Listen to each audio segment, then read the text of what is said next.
सभी किसान भाइयों को किसान सॉल्यूशन पॉइंट की तरफ से नमस्कार। मैं कृषि विशेषज्ञ मनोज चौधरी पिछले 8 वर्षों से कृषि शिक्षा क्षेत्र से जुड़ा हूँ। तो किसान भाइयों, आज हम बात करने वाले हैं उड़द की उन्नत खेती के बारे में। किसान भाइयों, पहले बात कर लेते हैं वैरायटी के बारे में। आज जो हम आपको वैरायटी बताने वाले हैं, वे भारत की अब तक की सबसे ज्यादा उत्पादन देने वाली वैरायटी है और यह वैरायटी काफी रोगों के प्रति रेजिस्टेंट भी होती है।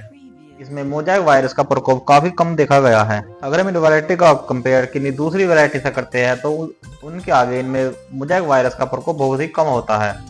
तो किसान भाइयों, बात करते हैं पहले नंबर पर आने वाली वैरायटी के बारे में। पहले नंबर पर हमारी वैरायटी आती है T1, दूसरे नंबर पर आती है आरव्यू खरवा, तीसरे नंबर पर PU31 और चौथे नंबर पर जो वैरायटी आती है वह है प्रताप उदय 1।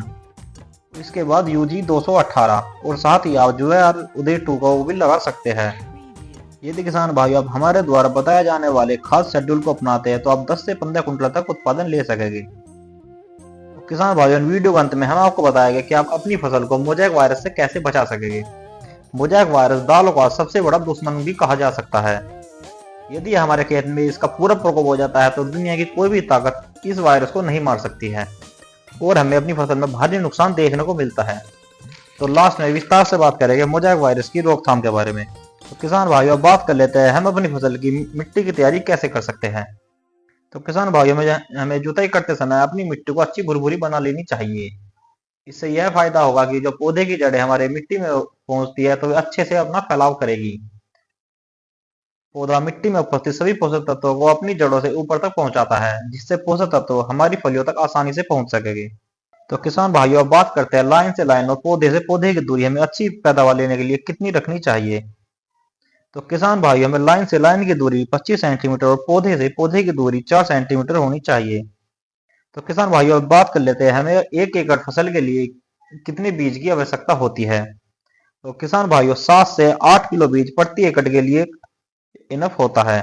किसान भाइयों, हमारी आपसे यह प्रार्थना रहती है कि आपको अपने बीज का उपचार जरूर कर लेना चाहिए, जिससे आपकी फसल में अच्छा जमाव होगा और पौधे में वायरस का प्रकोप भी कम देखने को मिलेगा और फंगस की शिकायत भी नहीं आएगी।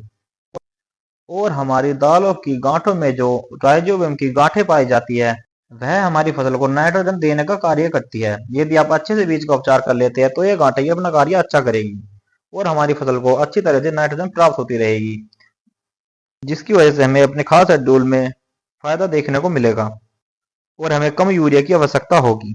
किसान भाइयों, आपको 1 एकड़ के बीज उपचार करने के लिए मात्र 100 से 200 रुपए का खर्चा आता है, लेकिन बीज उपचार के बाद आपको उत्पादन में बहुत ज्यादा फर्क देखने को मिलता है। इसके लिए आप ज़ैलोरा फंगिसाइड का यूज भी कर सकते हैं। आप किसी दूसरी फंगिसाइड का भी यूज कर सकते हैं। तो किसान भाइयों, बात कर लेते हैं कि उड़द की फसल में खरपतवार नियंत्रण कैसे करें। उड़द की फसल में आपको खरपतवार का नियंत्रण करना बहुत ही ज्यादा जरूरी होता है, क्योंकि अगर हमारे खेत में खरपतवार रहते हैं तो हमें सफेद मक्खी, एफिड एवं चूसा कीट भी देखने को मिल सकते हैं। यह कीट हमारी फसल का बढ़वार, दाने की क्वालिटी और उत्पादन सभी में भारी गिरावट लाते हैं और यही कीट हमारी फसल में मोजाइक वायरस का कारण बनते हैं। हमारी फसल में मोजाइक वायरस का प्रकोप लाने के लिए यही कीट कारण होते हैं। इसके लिए आप अपने खेत में घास का जमाव होने से पहले ही किसी प्री इमरजेंसी हर्बिसाइड का यूज कर सकते हैं। इसके लिए हम वेलोर 32 को 1 लीटर मात्रा को 200 लीटर पानी में मिलाकर प्रति एकड़ के हिसाब से छिड़काव कर सकते हैं। किसान भाइयों, हमारे द्वारा बताए जाने वाली डोज 1 एकड़ के हिसाब से और बीघे के हिसाब से नहीं होती है। बीघे का साइज हर क्षेत्र में अलग होता है, इसलिए हमारे द्वारा बताई गई डोज 1 एकड़ के हिसाब से होती है। तो किसान भाइयों, बात कर लेते हैं सिंचाई के बारे में। हमारी उड़द की फसल को ग्रीष्मकालीन स्थिति में 8 से 10 दिन के अंतराल पर सिंचाई कर देनी चाहिए। हमें गर्मियों के दिनों में सिंचाई करना बहुत ही आवश्यक होता है। इससे 8 से दिन के अंतराल पर आप सिंचाई कर सकते हैं। हम आपको बार बार सही समय पर खाद, सिंचाई एवं कीटनाशक व खरपतवार का नियंत्रण करने के लिए इसलिए कह रहे हैं कि मोजाइक वायरस से बचा जा सकता है। अगर ये आपकी फसल में लग गया तो ये आपकी फसल को काफी हद तक बर्बाद कर सकता है। इसके लिए आपको फसल चक्र अपनाना चाहिए और खरपतवार को खेत में बिल्कुल भी नहीं होने देना चाहिए। और हमें व्हाइट फ्लाई, एफिड, थ्रिप्स और इनको भी काफी नियंत्रण करना है। किसान भाइयों, चिंता करने की बात नहीं है, यह समय रहते हम इन्हें आराम से कंट्रोल कर लेते हैं। लेकिन यदि हमने समय रहते इसका ध्यान नहीं दिया तो ये पूरे खेत में फैल जाता है और फिर दुनिया की कोई भी ताकत इस वायरस से प्रकोप से नहीं बचा सकती है। तो किसान भाइयों, आप हमारे द्वारा बताई गई सभी बातों को ध्यान से। तो किसान भाइयों, बात करते हैं कौन कौन से कीट हमारी फसल पर लगते हैं और उनकी रोकथाम के लिए हम क्या कर सकते हैं।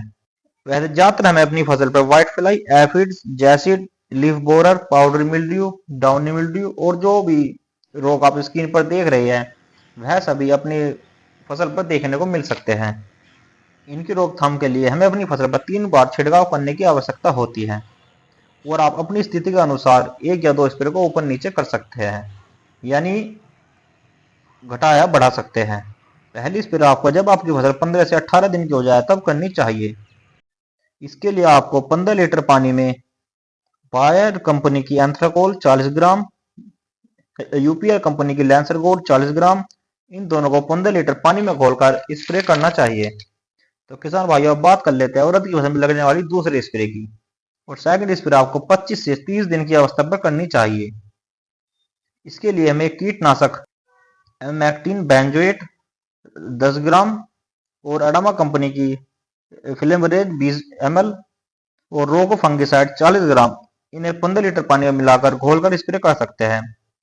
अब बात कर लेते हैं तीसरे नंबर पर आने वाली स्प्रे की। तीसरी स्प्रे आपको जब करनी चाहिए जब आपकी फसल 50 से 60 दिन के मध्य हो। यदि आपकी फसल में पत्ती खाने वाली झिल्ली का प्रकोप आपको पहले देखने को मिल जाता है तो आप 5 से दिन पहले भी कर सकते हैं। तीसरी स्प्रे में आपको अडामा कंपनी की प्लोथेरा 30 ग्राम समेंथ्राइसिन फंगिसाइड को 40 ml 15 लीटर पानी में घोलकर स्प्रे कर सकते हैं। जितना जरूरी हमारी फसल में सही समय पर कीट बीमारी को रोकना होता है उतना ही जरूरी हमारी फसल में एक अच्छे खाद शेड्यूल का देना भी होता है। हमारी फसल में अच्छी पैदावार करने के लिए सही समय पर सही न्यूट्रिएंट का देना बहुत ही जरूरी होता है।